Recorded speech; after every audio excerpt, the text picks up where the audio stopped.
Aïda Sabra incarne dans An-Najma, un film de Gilbert Karam, le personnage principal d'une comédie musicale qu'elle ne connaît que trop bien. Lorsque le rideau tombe, c'est un univers totalement différent qui se présente à elle. An-Najma illustre ce contraste entre la scène et la réalité de la vie de certains artistes dans un court-métrage touchant et dénonciateur. Alors tout d'abord, on voulait vous remercier d'être ici avec nous et d'accepter de répondre à ces questions pour un peu comprendre votre personnage et vous, comment vous avez joué ce personnage. Donc la première question, ça porte vraiment sur votre rôle et comment vous l'avez appréhendé.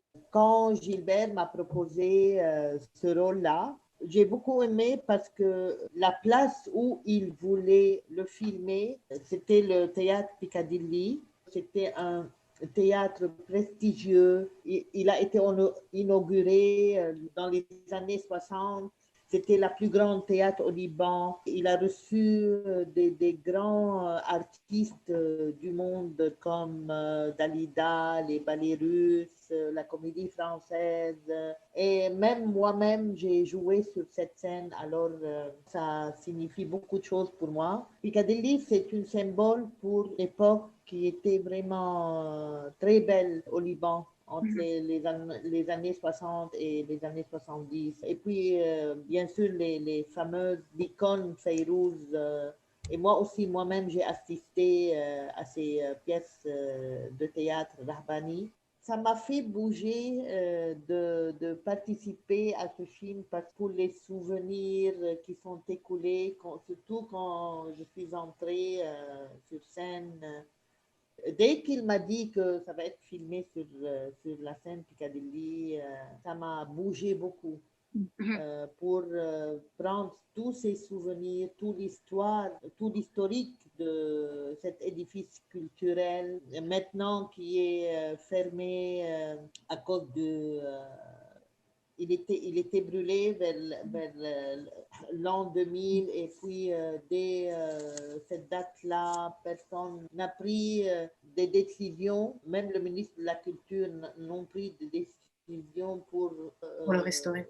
Oui, de nouveau. Alors, ça ressemble aussi à Beyrouth pour le moment, c'est-à-dire Beyrouth ou le Liban qui a vécu une époque très belle au niveau de tous les domaines et maintenant c'est catastrophique du point de vue social, économique et tout. Alors, il n'y a que le désastre.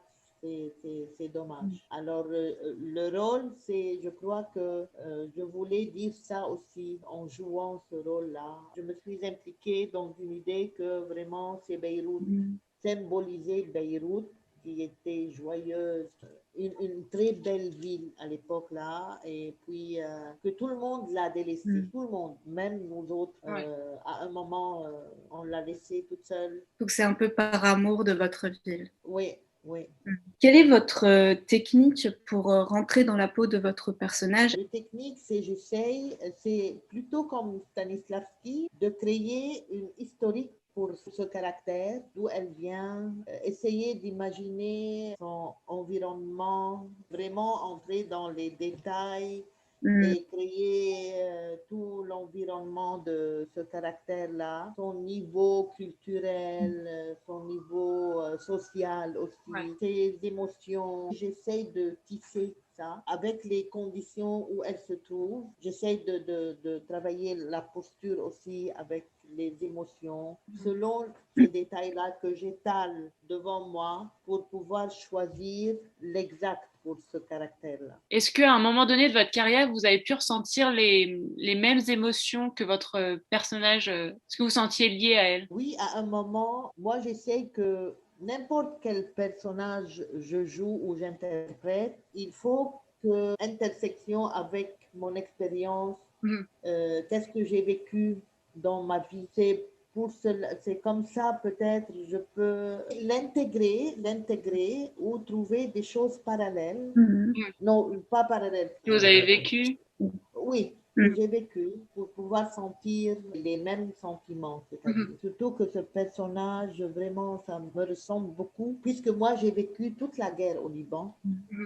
Alors, je sais qu'est-ce que ça veut dire jouer sur scène qui était prestigieuse et très connue dans le monde, qui est devenue après cette scène. Et cette femme aussi, cette artiste, on a beaucoup d'exemples au Liban, comme cette artiste qui ont gagné une vie extraordinaire, puis qui se sont trouvés tout seuls, délaissés, et qui finissent par mourir ou seuls, ou dans des maisons d'accueil et tout ça. Ça vous a touché? Oui, ça m'a touché, oui. Comment avez-vous ressenti le fait de jouer une actrice alors que vous êtes vous-même actrice? Je l'ai vue, si vous voulez, je ne l'ai pas vue comme une actrice, plutôt que je l'ai vue comme une ville, comme Beyrouth. C'est pour cela. Comme une allégorie de Beyrouth. Oui, oui, oui. Ça m'a affecté beaucoup, c'est-à-dire, j'étais très émue.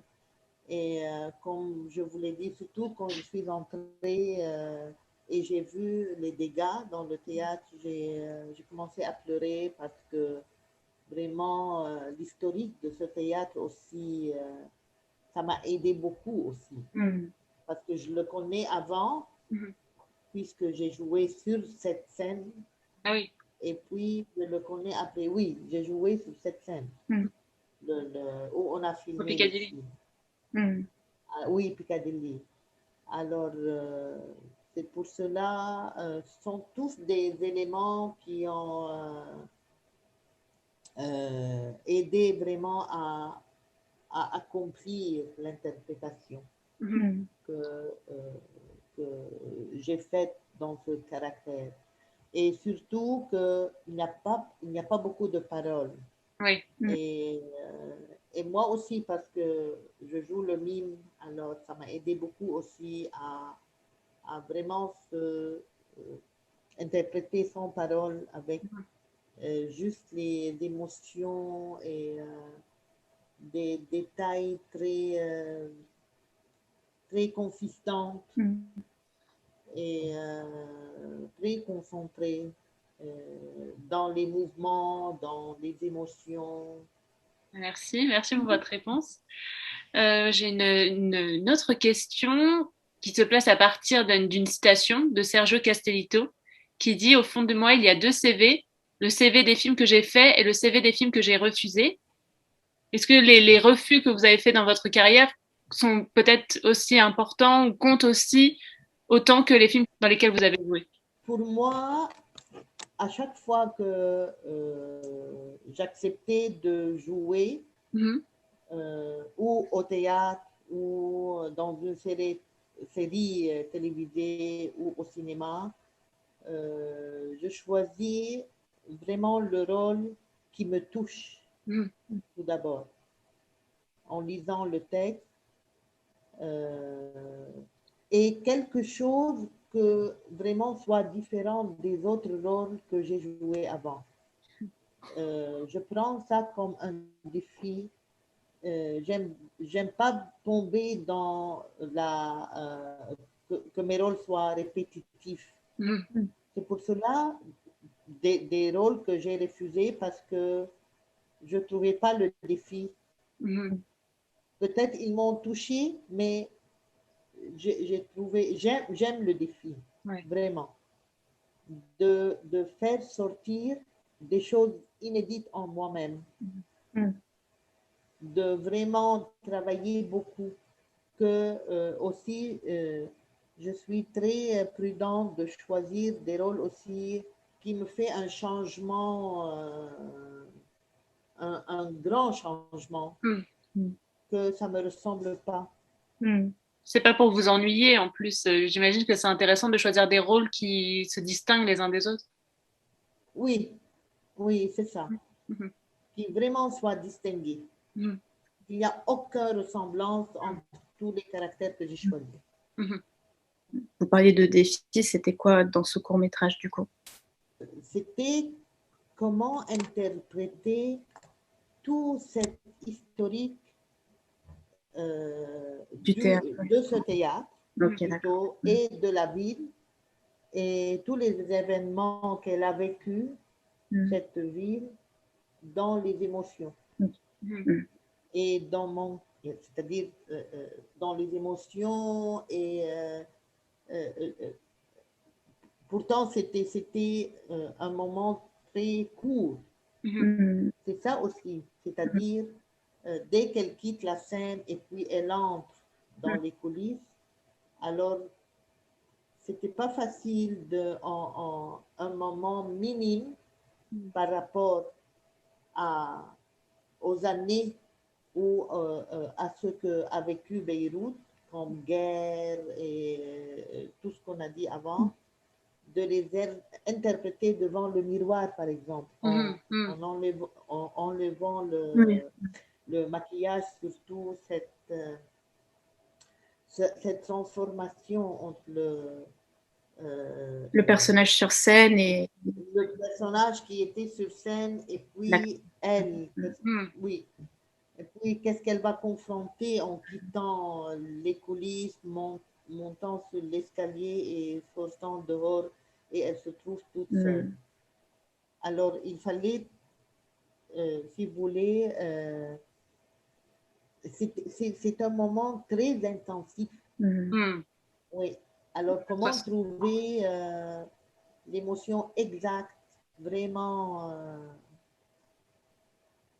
qui porte toutes ces émotions d'une manière consistante et intensive en marchant, en regardant les choses, en montant sur l'escalier, en quittant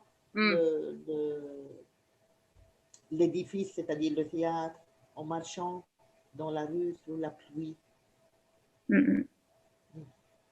Mais du coup, je voulais reprendre sur le fait que vous utilisez très peu les paroles dans ce court-métrage. Vous avez très peu d'interaction avec les personnages, les autres acteurs qui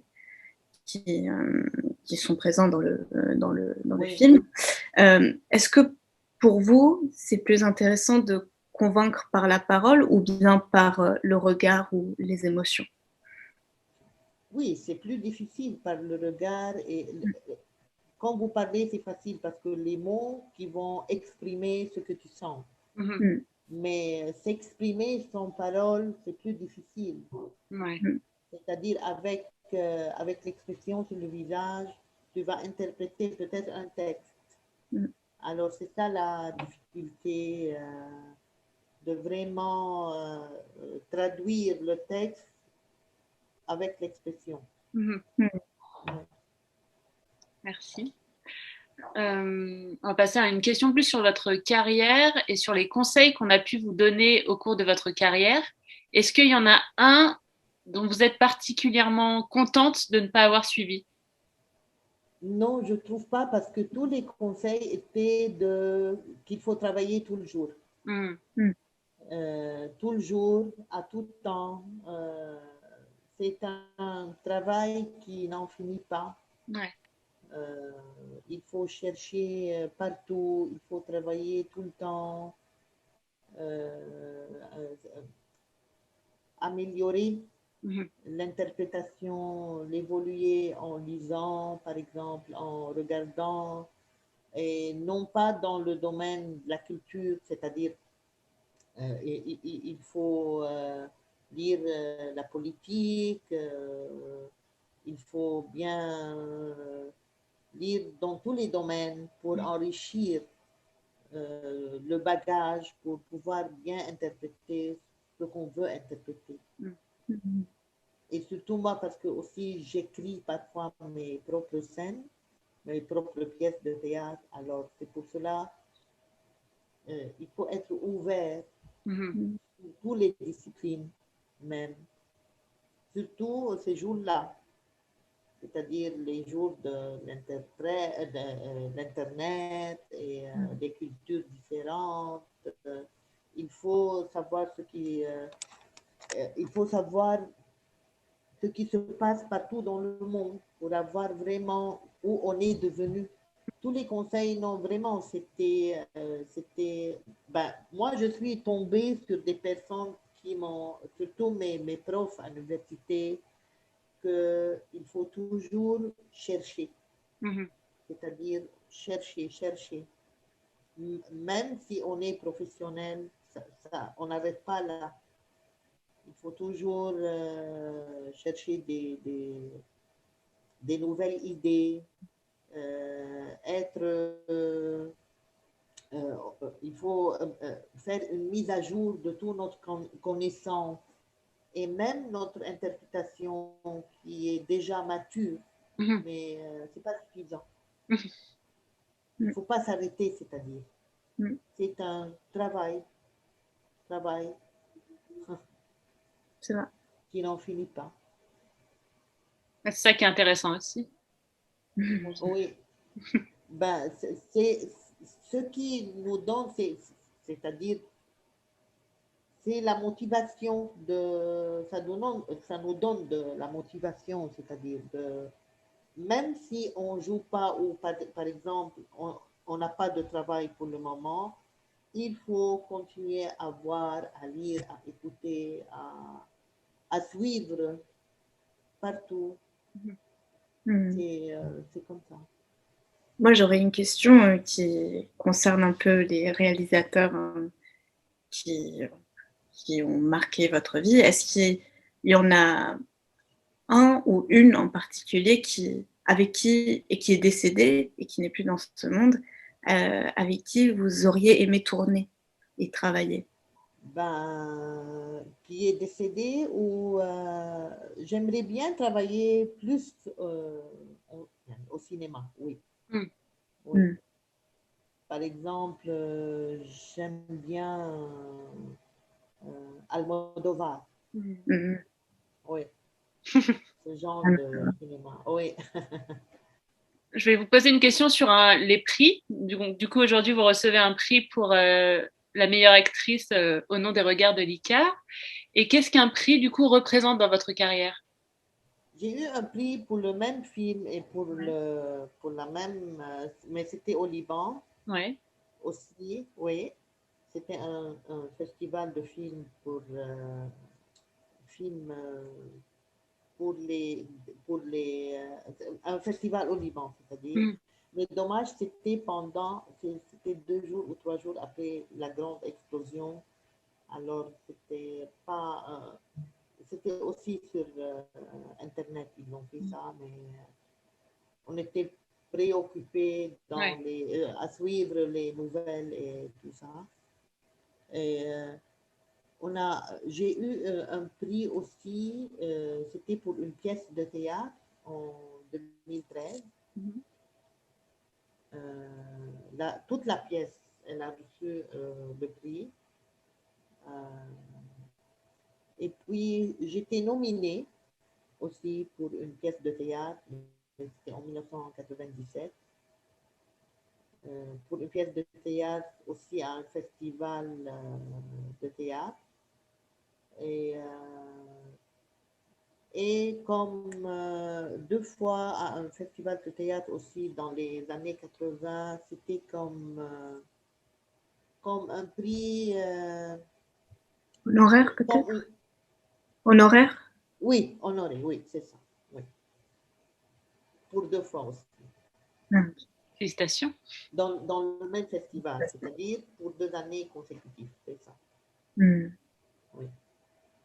Et du coup, quand vous recevez un prix ou quand vous êtes nominé pour recevoir un prix de meilleure actrice, je suppose, qu'est-ce que cela vous procure? Est-ce que bon, ça vous fait certainement plaisir, mais est-ce que c'est une étape pour vous peut-être? Comment est-ce que vous l'interprétez dans votre carrière? Oui, c'est une responsabilité. Mhm. Moi, je le trouve une responsabilité et me donne, parce que quand je reçois un prix à ce rôle-là, je me pose la question, qu'est-ce que je dois faire après? C'est Mm. quoi? Où il faut travailler après? Tu vois? Mm.